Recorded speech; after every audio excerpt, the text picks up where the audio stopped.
today's class number 13.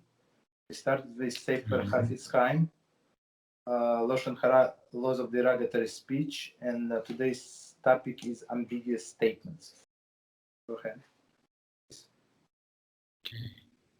So a Jew is responsible for exercising caution in speech and not making statements which can be misinterpreted as being derogatory. An example of an ambiguous statement that should not be said is, he's a well-meaning fellow, which can mean he's a well-meaning but not very intelligent. Or he's well-meaning but his actions are wrong. If one simply means he's well-meaning and sincere, then this should be made clear. So it's like saying, oh, like, yeah, he's funny. You know, he's a funny guy. You know, but like maybe there's something more. Like, so he's funny, but maybe he's rude. Funny, maybe it's a little crazy, right? But crazy people, right. They say also funny. Yeah. So. Or like people say, oh yeah, like you know, he's nice to his parents. You know, maybe he's not nice to somebody else. You know, exactly. like. Exactly. So all of these statements you can say, but if you clarify exactly what you mean. So as you said, he's right. He's not he's nice to everybody, but he treats his parents like exceptionally. So that would be allowed. But even I've heard like people, oh, or they say like, oh, he's really good with kids. You know, like, oh, he's good with his kids. Well, like, is he good with his wife? Maybe, you know, like that people will think that too. Oh, that's interesting. I never even. Yeah. So you basically have to be very, very clear. What do you mean? Okay. Second, where are we? So we started chapter 3, and we left off on the commentary number 5. So let's read the whole halacha first, and then try to explain. So it says, number 1, a person might say, since envy, desire, and pursuit of honor, and the like are wrong paths to drive person from this world, I shall separate from them to a very great degree and move away from them to the opposite extreme. For example, he will not eat meat, nor drink wine, nor marry, nor live in a pleasant home, nor wear fine clothing, but rather wear sackcloth, a coarse wool, and the like, just as like pagan priests do. So that's what we were discussing last time. So a Jew is supposed to live in this world, enjoy in whatever HaShem gave us, right? All of these foods. So HaShem brought all of these different tastes for us to try. I mean, if it's not crazy expensive, and so just say another bracha. What is the problem? Enjoy, and just think about Hashem's greatness. There is no problem. This too is bad path, and it is forbidden to walk upon it. Whoever follows this path is called a sinner, as implied by the statement in Shmos 6:11 concerning a Nazarite. And he, the Kohen, shall make an atonement for him, for his having sinned because of the death. Okay, we're going to see the commentary. Okay, so basically they call this Nazarite, right, a sinner. Our sages declared, if the Nazarite who abstained only from wine requires atonement, how much more so does the one who abstains from everything? Okay, so he was not called sinner because he touched the death, right? He was maybe he was not careful, but you cannot call him a sinner for sure. Continue. Therefore, our sages directed man to abstain only from those things which the Torah denies him, and not to forbid himself permitted things by vows and oaths of abstention. So basically, Torah has enough prohibitions, enough things that don't do and stuff like that. So we don't have to come up with the new ones. That's right. So I mean, moderate the intake or whatever is allowed. That's a different story. But if there is no like health risk, like somebody likes sugar too much, sugary candy, whatever. So that's, or like high cholesterol things. That's also not good. So, it's funny because I highlighted like the one part, like for example, he will not eat meat nor drink, because it's interesting to me. Like I feel like a lot of people who aren't religious and they look at religion, they're like, oh, what are you gonna, you're gonna wear, like it's almost as if they feel like you're becoming this person who's not allowing himself pleasures, where because this is something I could make a point of, like if it ever comes to that, like it's actually against halacha if you refrain from enjoying things, because they might. I know when I thought, like, look at them, they're like when I was not religious, and I would look at religious people, I'd be like, they live like as if there's nothing else to this world but their Sabbath, and that's it. Exactly, but the more we learn about it, it seems like actually now you start cleaning. Like before now you are absolutely 100%. Yeah, now you know when to enjoy things. Like HaShem not only gave us these things to enjoy, but like he said, I want you to enjoy them specifically even more on Sabbath. Like buy the best food, buy the best clothes. Like he gave us a day like where it's all for HaShem, where your desires don't, like usually during the week, like if you get a desire like a hunger, like you almost like forget HaShem in one moment, But like on Saturday, all your like desires like are all focused for HaShem because it's like his day. Yes. So that's how I look at it. Amazing. That's a proper way to look at it. Yes. And so that's why it says about Hillel and Shammai. So they say it says in the Mishnah. So they save the best for Shabbos. I love Shabbos. It's like the greatest thing ever. Exactly. So and you do it with everything. So you bought yourself a new shirt, right? Well, first start on Shabbos. Like buy, even though it's not the Shabbos shirt, it's not as dressy as other shirt, but in honor of Shabbos, so it's like you buy something new. Yeah. Even though you're going to wear during the weekday, but it does not make any difference.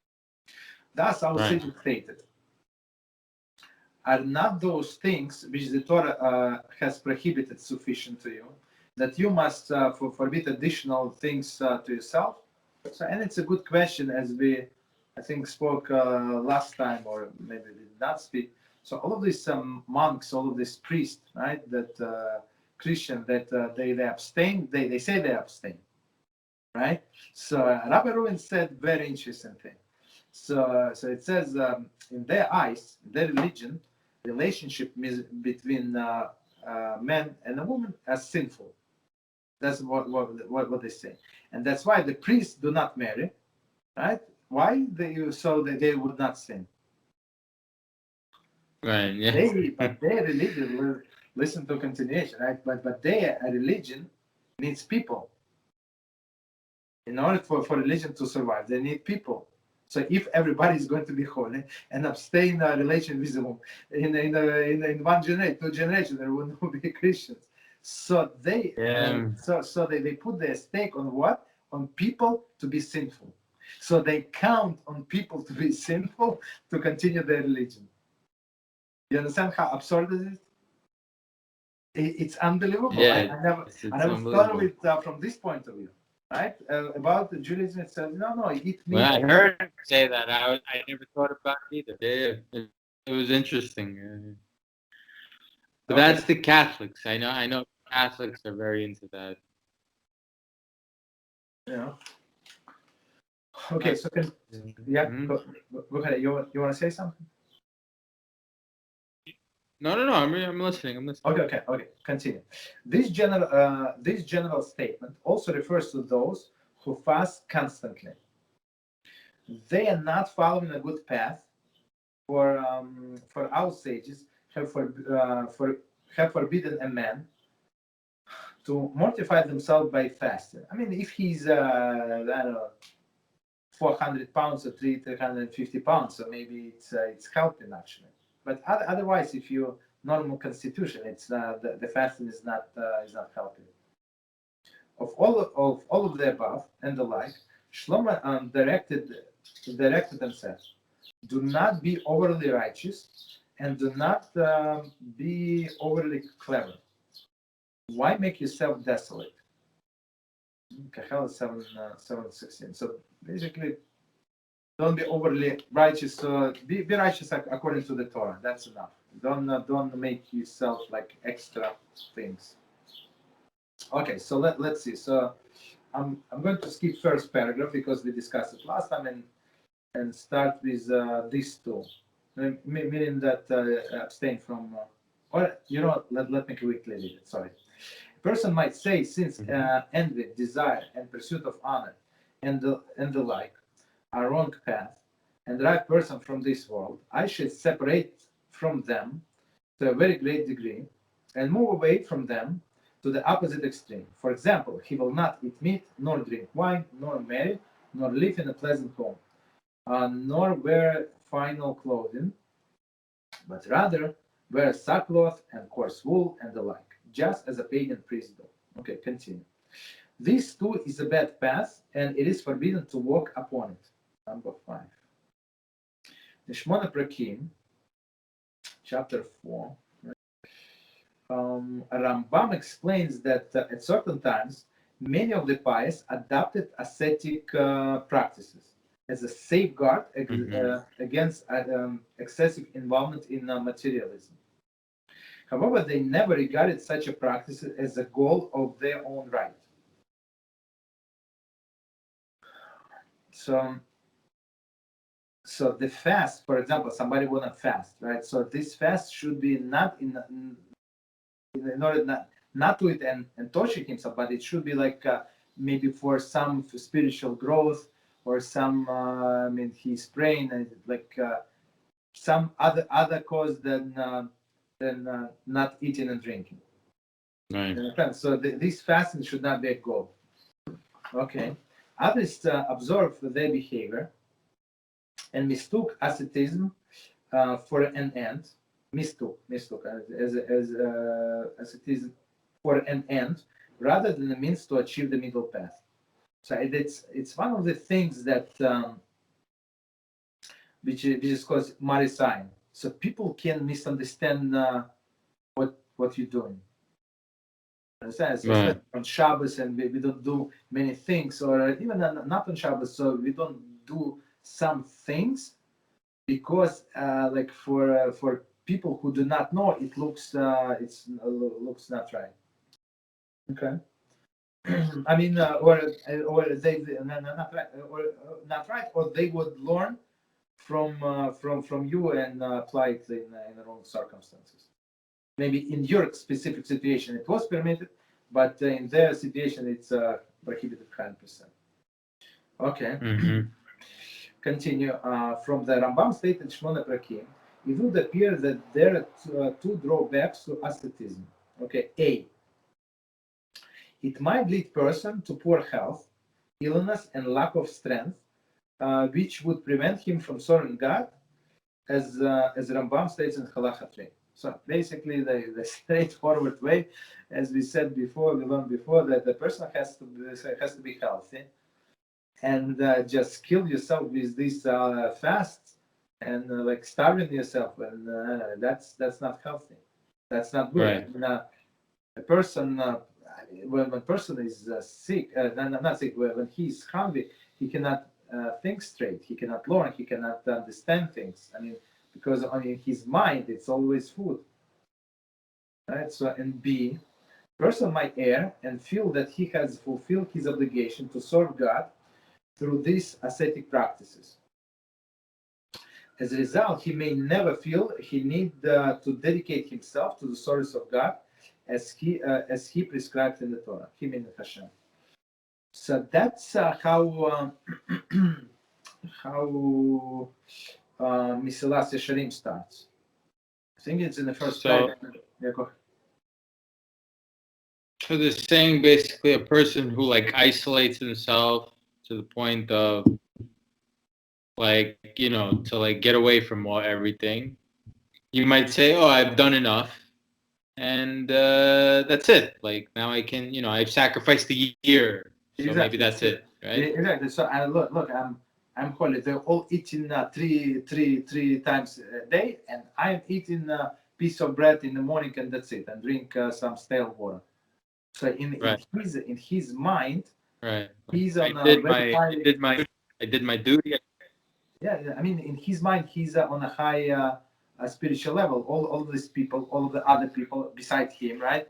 They're on a very low spiritual level, and they only think about the food, right? Like in his mind. So it's a plays tricks. So many times, like it's is not going to come to you like and say don't do this or do this avera. He's clever. He's going to come from other direction. He said, no, you have to go a level and a notch above everybody. You understand? And they suggest some crazy thing, and then a person cannot keep up with this thing, and he's going to break. And I had this discussion. I was like with somebody. The person wanted to take upon himself like a study of the Torah with like enormous amount, and I told him, like from my experience, it's too much. I mean, for Rav Kanievsky, yeah, he can do it, sure, but you and I, probably not. Most definitely not. You know what it is? They see, because I remember thinking about something like this, and I was like, oh, you know, first of all, you get almost like mesmerized by these Gdoladol, like wow, like Rav Chaim Kanievsky, Rabbi Yosef, so many books. Maybe if I read this many books, and I just read and study, I'll be like them. And because I've had this thought, I'm like, wow, if only I could read that many, you know, like maybe I'll just try to stay up all night. And I'm like thinking, wait, me stay up all night? I can barely stay up past 11 o'clock, you know. I wake up early to study, stay up late at night. It's not something I could do. Like, and I know it, you know, it's like a weakness I have that I'll eventually try to work on, where I could stay up a little later. But it's easy how to see, like, you know. If you can get up early, it's actually better than stay up later. Really? You think so? I'm sorry. Yeah, no, I don't know, because I'm reading. I like getting up early. Like for me, I wake up at like 4:30, 5 a.m. Like I just need 6 hours of sleep. My body. That's what my body functions on. Like it wakes up automatically on its own. No matter what time I go to bed, I wake up in between like 5. If I go to bed at like midnight, I'll still wake up at like 5, 6 a.m. But if I go to bed at like 10, I'll wake up at 4:45. Just that's the way my body is. You know, now I wake up more with like, all right, I got to get up, study. You know, before I would just get up to, you know, I'd be maybe a little sluggish, but whatever. That's not the point. I'm just saying, I can see how like pride can eventually this make a person more proud, because let's say he's like, oh, you know, I fasted for like a day, you know, like for HaShem, you know, and then like I studied all day, and then all of a sudden it's like, who are you? Like you've been Baal Tshuva for a year, and you know they think that they also, I've met people who think they've been Baal Tshuva, they were Baal Tshuvas for like 3 years. I think he was a convert, and I remember telling them, I was like, oh, you know, I wish like my friends can you know, become more Jewish. Like, you know, I'm trying to talk to them. You know, like my best friend, he's like, oh, you should let him talk to me. And I'm like thinking, who are you?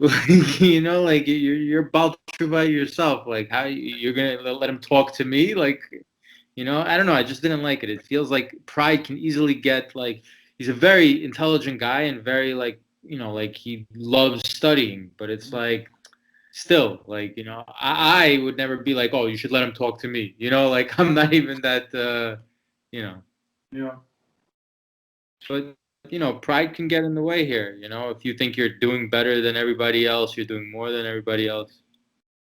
Right? No, yeah, I mean, yes, but the point, what I was trying to make, that sometimes Satan will come from the opposite direction, and he would make you fall, like with that person that said that he wants to learn 100 pages of the Mishneh a day. in 3 hours. I said, you're not going to be able. No, he said, I can read if I concentrate. And it's a very smart, very intelligent person. But that's a pride thing, no? Isn't that like a little bit pride? No. I told him, once you miss a day, so next day we would need to make 200 pages. Are you strong enough to say no to everybody? So me personally, everybody knows not to invite me. Why? Because I'm not going to come. Like every day, Baruch Hashem, I have classes, and I'm not going to cancel the classes. Right. Unless, I don't know, unless event cannot take place without me, for whatever reason. So, but otherwise, I'm not going to come. So I use that strong, at least that strong, like not to waste time, 100 pages. I mean, Baruch Hashem, he listened to me, he didn't do it, but but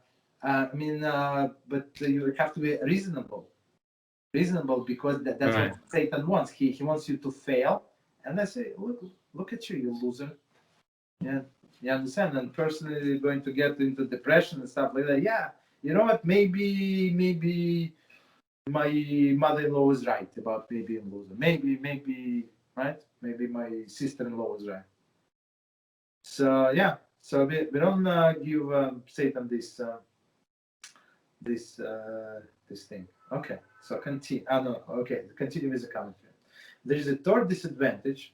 So we said the first one is it can deteriorate his health for sure, and second, that he might feel proud, right? And as a result, he said, no, I'm doing much more than other people. Yeah, you're doing much more than other people in this area, but in all other areas, you're complete failure. Right? That's okay. There is a third disadvantage. There is a stress heavily by the teachings of Kabbalah and Hasidut, and may be hinted at the Rambam statement in the following halachas. Okay. The Zohar, volume 1, page 42b, states that God creates the world in order to let himself be known. Okay, that's similarly, Netanya, chapter 33, explains that God created the world because he desired to have dwelling place in a lower world. Thus, a person who, I'm not sure why he said it's Tanya, I think it's from Talmud. I'm not sure why he said that. Okay, maybe the Tanya also said it. There is no problem. Thus, a person who tends to otherworldliness and asceticism defeats the God's purpose of creation. Let me read it again. Not clear. Similarly, explains that God created the world because he desired to have dwelling place in lower worlds. Okay, that's what he desired. Okay, that's clear. Thus, a person who tends to overworldliness and asceticism defeats purpose in creation. Maybe that God is. For me, it's not clear the idea. Maybe it means that Hashem is not going to be known because a person is trying to stay away from some things. Maybe that's Hashem is not going to be known. I'm not sure what he meant. Like some information is missing, I guess. Mm-hmm. And unless you have some ideas, I don't know. Okay. So continue. Whoever follows the path is called a sinner. This path, right? Try to stay away from these things. It's called the sinner, as implied by the statement Shmos 6:11 concerning a Nazarite, and he, the Kohen, should make an atonement for him for his having sinned because of the death. Okay, number 6. Nazarite is forbidden to become impure through any contact with a dead body for the duration of Nazarite vow. If he can contract such impurity, he is required to bring special sin offering. The Shmos chapter 6, Hilchot Nizir, chapter 6 and 8. Okay. Sin offering. Okay. I would say so.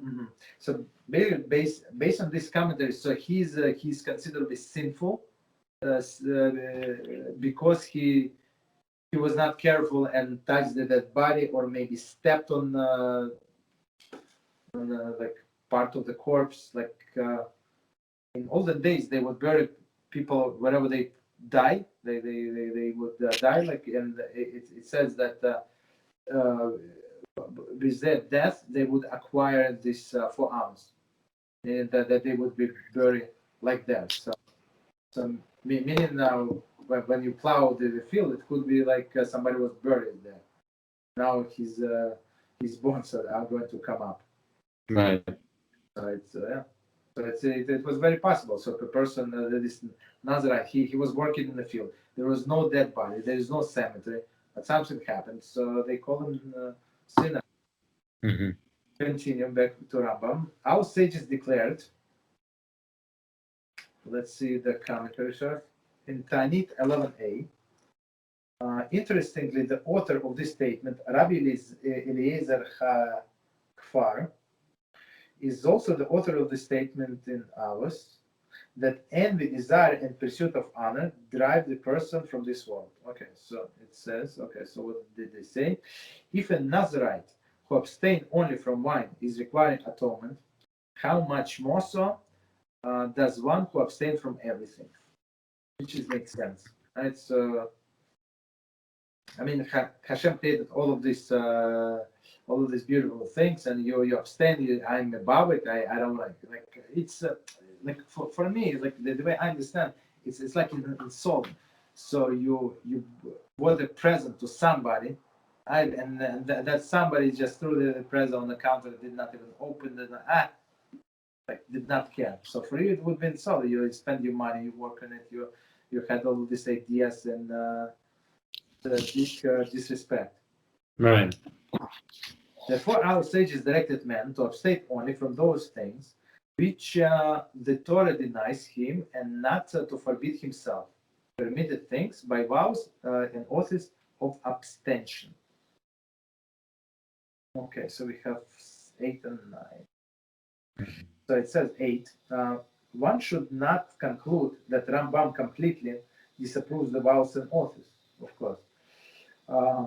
At the conclusion of Hilchot Nedarim 13:23, the Rambam states, whoever takes a vow in order to stabilize his temperament and correct his deeds is zealous and praiseworthy. So meaning, if he indulges, he cannot live without meat, or I don't know what it is, without food, and said, I forbid myself to eat meat 5 days a week, 6 days a week. Let's say 6 only on Shabbos it's allowed. Mm. So in this case, because he knows that he eats meat every day, and it makes him I don't know. Basically, he understands that it's not good. Okay, so continue. In Hilchot Nedarim, he gives example of people who are excessively inclined to a particular quality, who takes a vow to correct their faults in a manner reminiscent of his advice in the beginning of chapter 2 of this halachas. Rather, what Rambam criticizes is in our halacha is abstention for the sake of abstention. So basically, it's not like if he trying to correct his temperaments and he trying to put himself on the right path, there is no problem. Chazak Baruch, that's what you must do. But maybe like for show off, that's the problem. No, I don't eat meat. No, meat on a weekday? No. You understand? That's too much. It's only like for the sake of showing off, I guess. Okay, so number 9. Not in Yerushalayim Talmud, Kiddushin 4:12. Rav Hizkiah, the Kohen, said in the name of Rav, a person will ultimately be called to judgment for everything which his eyes saw and which he did not taste. So it's a very strong statement. I mean, if you don't like something, or it's sour, I don't know, like sour apples or whatever you don't like, so it's one thing. But if you want it and you did not buy it because, I don't know, a person was trying to save money or something like that, so that's wrong. Okay. So basically, it's like try something different taste. I mean, enjoy and try everything that you're allowed to enjoy. Like exactly. So I just want to add from myself. So I think when I say different tastes, I think it's natural tastes. What do you mean? What HaShem created. Right. But today there is a big industry about the tastes. Right. They do all of the chemically like change. So my wife, she's a biologist, so she explained to me. Who's a biologist? My wife.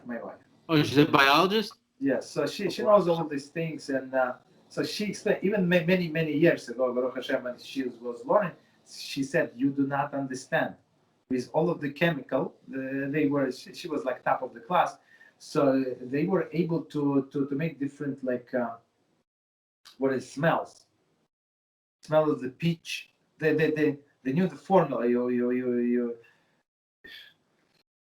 heat up this, you add a few drop of this and this and that. So it had nothing to do with peaches and had nothing to do with all other things. You understand? So that's what they do. So today it's a huge industry. The food industry is the worst. I mean, it's really bad over here with the food. Everything is synthetic. So that's what I'm trying to say. So maybe their artificial tastes would not be required to taste, like whatever they have these million types of taste of coffee or whatever. You understand? But Hashem, like different fruits, vegetables. The worst industry that people take advantage of is like the sugar industry. Like everything is like enhanced to like sweetness, like now they have like high fructose corn syrup and sugar and brown sugar and this, and then they try to make it healthy, like, and I know I've indulged in some of these like these synthetic things, and I'm like, even after I was religious, I was like, well, I gotta take it easy. Like I realized, like I get a craving for it, and I like in that moment, like forget about Hashem, like because my desire overtakes me, and I just forget that, like, what am I doing? Like it's scary a little bit, I like your body desire get a hold of you. But at least you see the thing that you realized it, that you're aware of this issue. That's huge. Because it's scary. Like imagine you all of a sudden, I just feel like I just tore that relationship with Hashem. That like I wake up in the morning, I have him in front of me, like that's it. Like he's watching, and then all of a sudden, like I get hungry, like for something sweet, and all of a sudden I just go and like I raid the fridge, and just like that, I'm like I just like lost him. Like I lost Hashem, like in my mind. Yeah. So, but yeah, I see it. After you become aware, you just like, wow, how unbelievable. Like people are just so into their like desires. Animals, yeah. It's just unbelievable.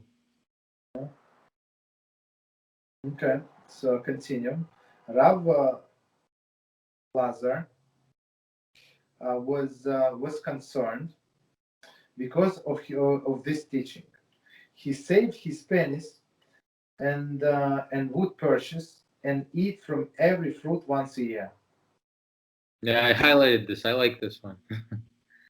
Yes, once a year. So I mean, so he was scared. No, like as you said, Hashem created all of these tastes. Yeah. So, but what I learned, so all of these beautiful fruits, probably when we buy for Rosh Hashanah to make a bracha to make shikiyanu, none of them is good tasting. None of them better than all of this, like like exotic fruits. You know what I'm saying? Yeah. All of these dragons, schmagons. Oh yeah, the dragon fruit. And that's such a waste of money. It's such a waste. Like it's not better than orange. Let's put it this way. It's Orange not, or apple, like whatever. yeah, I like pears, peaches. Yeah. So I mean, regular fruit. Yeah. Okay, so it was number 9. Continue. That's how our sages stated. Number 10, Yerushalayim Talmud Nedarim 9:1. Are not those things which the Torah prohibited sufficient to you, that you must forbid additional things to yourself? So commentary number 11. Shmona Prakim. The Rambam prefaces this statement with the following comment. Our sages have made statements about this subject which are more marvelous than the others that I have ever seen. Interesting. So basically, I tell you what. Oh, I'm sorry. Hold on one second. Yes.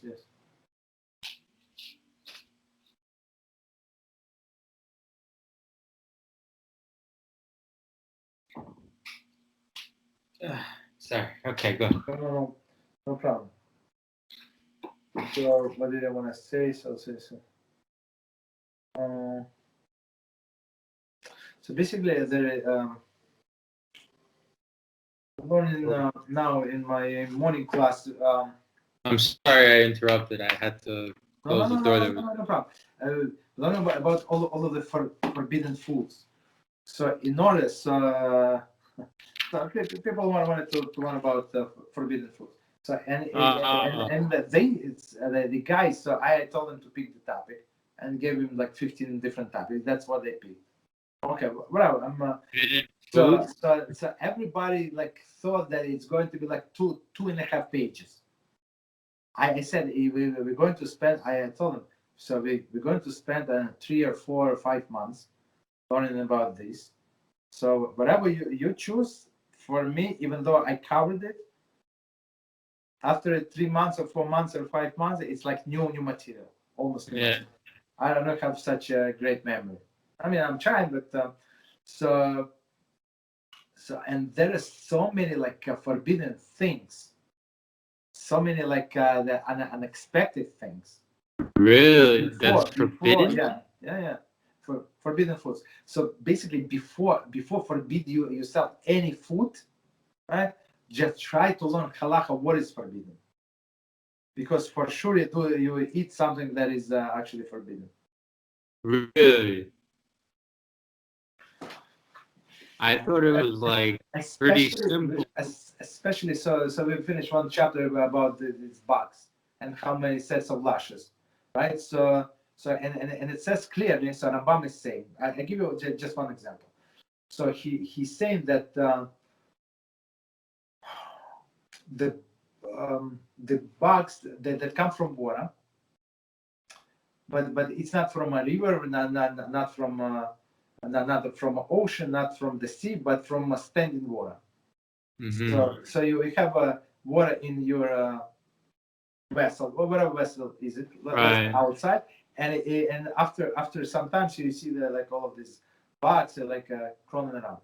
So he said that these bugs are permissible. Who said? Rambam? Rambam, yeah. That's the halach. If they came from they were like I don't know, developed from the water. Standing. Right. Okay. So permissible. It says that if they can climb up the walls of utensil, then fall in, so that they're permissible. So you can drink these things. But if they came from outside, or they went outside of the vessel to the ground and then came back, so it's not permissible. Not that I'm questioning Rambam, but did he give like a source for where he got this from, or he just, this is just what he made in the halacha? No, I don't know. I mean, he always has sources. He does not make things. I mean, he said this is halacha, and he knew that everybody is going to read it. So I know that.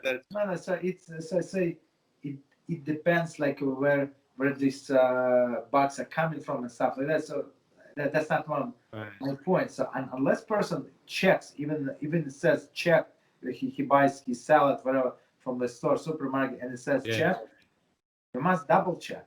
I mean, you're not required to check every leaf or whatever they give you. Okay, you can skip every, like, I don't know, maybe check 10%, 15%, but you must check. But with a salad, for example, we buy from BJ's, this like mix. What's that? So I check every leaf, everyone. You I understand? know I bought. I even when it says checked, I have this thing that kills bugs. It's called Sealy's. You let it rinse, then you soak it. I got it from there's The a, and problem then is I not with the check the killing. leaves. Huh? The problem is eating, even if it's dead. No, I know. And then I check because as long as it's not alive, I can look. So I just make sure that they're all dead, and then I look through the leaves and everything. I can't see like living bugs. I have like a fear of bugs. Oh, okay, all right. So, So basically, what my point was, there are so many forbidden things. So before forbid yourself something, just see what is learn first. What is already forbidden. So right. we will learn about eggs with blood spot. Yeah, Right? yeah. So basically, a lot I've number. seen them. So basically, yeah, don't create yourself all of the stringency. There are so many stringencies in the Torah that try to stick to that stringency. That's it. Don't be too right. Well, let me ask you: when you check the leaves on the bugs, you like look, you put them up towards the light and No, just check. okay. No. There are two. So the most popular way, I would say, there is they call it light tray. Yeah, the light. So like ultraviolet light. I don't use that. I bought for a few dollars. It's very cheap. So we bought like a table lamp, and it has like a magnifying glass on top, and it has a Oh. light. So magnifying glass. Oh. I don't know how many I don't know 10 times. Like basically, even I with my bad vision, I can see like See it. clear. What? Where do I get that? I want that. I can get that. So if Blineder, I can find you. I think I paid like Send me $10. a picture. Yeah, send me a picture and I'll figure it out. I'll find it. It's from Yeah, eBay. yeah, Like brilliant. $10, $12. That's what I paid, and it's better than any light. And it's compact, and you can use it for you fixing some things. For example, small things. You need to see it. It's like a magnifying glass. Yeah, You have a flip. Like if you open magnifying glass, if you close, it's like table lamp. You can read. Okay, so I mean, so the point is again, don't accept all of the stringency upon yourself. So one of the things that is going to make a person arrogant, that's for sure. This general statement also refers to those who fast constantly. Okay, that's a problem, as we understand. So number 12. In Shmona Prakim, Rambam also criticizes excessive fasting. He quotes the prophet Zachariah, who questioned the motives of the Jewish fast, 7:5. Was it for me that you fasted? Right, that's what it says there, and exhorts them to practice true justice and show kindness and mercy. That kindness and mercy, every man to his brother. So Hashem said, I don't need you fast, like right. Just be merciful, be good to each other, right? As the proper service of God. So you want to serve Hashem properly the way He likes, not the way that some people make up the Judaism. So just look at the Torah, ask a rabbi, kosher rabbi, and he's going to tell you what exactly Hashem expects of us. right. To underscore this point, he concludes this prophecy that even the public fast will ultimately be transformed into festival and days of rejoicing. So one more time, and we're going to explain last sentence. To underscore this point, he concludes in prophecy that every public fast will ultimately be transformed into festivals and days of rejoicing. So it's not the fast is not to kill yourself without the food and drink, but to make it tshuva. That's the actually the fast is coming next fast, right? 17 of Tammuz. They are not following a good path, for our sages have forbidden man to mortify himself by fasting. Number 14. The phrase to mortify himself is significant here. I mean, even as we understand, just to add from myself, one fast is not going to kill anybody. right? But continuous fasting for sure. The Rambam Hilchot Ta'anit 1:4-19 himself mentioned that the sages commanded both the community and individual fast in times of distress. So if it's distress, you must fast. The whole community fasts, you must fast. Right? Mm-hmm. The Rambam statement here have been questioned by Rashba, response 4:31 and 6:88, and by Lachem Mishneh, based on Nedarim 10a. However, the commentators note that Shmuel, the author of the statement in Tanis, also said in Bava Kama 91a that one may fast. Okay. Here, the Rambam statements are directed against self-mortification and asceticism. So, meaning, do not kill yourself. Right? That's the point. If he person had the bad dream, so he can fast. There is no problem. And not against fasting per se. So fasting, there is no problem fasting, or on the yard side of somebody's parent, he's allowed to fast. Mm-hmm. It's proper to fast, but not in order to kill himself. Nevertheless, it must be noted that in Hilchot Teshuva, when Rambam described the path of Teshuva, he makes no mention of fasting. I mean, basically, if somebody wants to do Teshuva, so the proper way is to learn about the sin that he was making. So now he knows not to do it. Otherwise, how is not drinking is going to help me with anything? Right. You understand? How I'm going to do Teshuva if I want to drink and I want to eat? How does it help? Right? So continue. Of all the above and the like, Shlomo directed and said, "Do not be overly righteous and do not be overly clever." So why is so that this do not be overly righteous? Do not be overly righteous is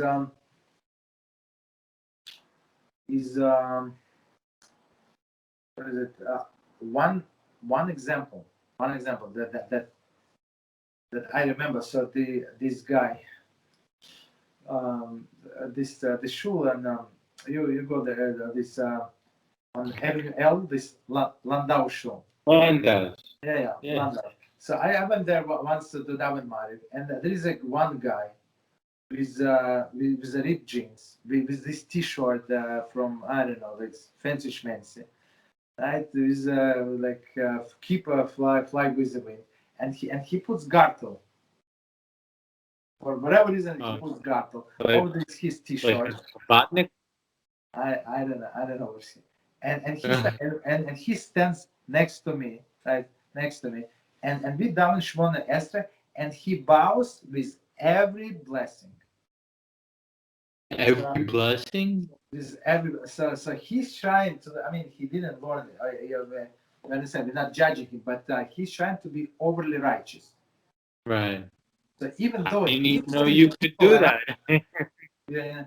I said, do not come with the ripped jeans and with this stupid T-shirt. You understand? If you see that all of the people with the jackets, or at least with the long short, long sleeve shorts. So don't the first. You see that everybody bowing once, or twice during Shmones. Why are you bowing every time? That's the problem. So people try to be overly righteous. Okay, so let's finish this commentary and we stop. So it said the Midrashic work have not interpreted this verse in the manner suggested here. Okay. All right. However, we find other Spanish Jewish sages who followed this interpretation. The duties of the heart. Sorry, duties of the heart. I just bought it. By the way. Oh yeah. Yeah, with the Art Scroll new edition. I have old one from Felheim, but now I bought from Art Scroll. Ibn Ezra, in his commentary to Kehelas. Okay. Note that this verse uses the two terms of the righteous, tzaddik and chacham. So the righteous is tzaddik and chacham. Okay. So let's see. Which the Rambam has used to designate the man with ideal traits. The placement of this halacha raises question. One might have expected it to appear in a previous chapter, which deals with other excesses and deviation from the middle path, in this overly righteous. However, it is possible to explain that in a present position, it serves as a preface to the following halachas, which explain how our service of God and connection to Him can be established within the context of our material reality. Thus, when viewed as a totality, this chapter emphasizes how Judaism desires religious fulfillment are to be found within the context of our day-to-day life, rather than over other overly spiritual activities. Okay, so we can stop here. Any comments, questions, please? No, I think we spoke a lot about it. Yeah, But I like this chapter. This one's a good one. Me personally, I like all of the chapters. Well, yeah, I mean, but this one, like, I don't know, like, it was very, I don't know, because I see a lot. We almost finished it, but there are only 3 halachas in this chapter. Yeah. It's very short. I mean, I actually like all. Don't get me wrong, I like all of them, but this one like really stuck to me because it's very.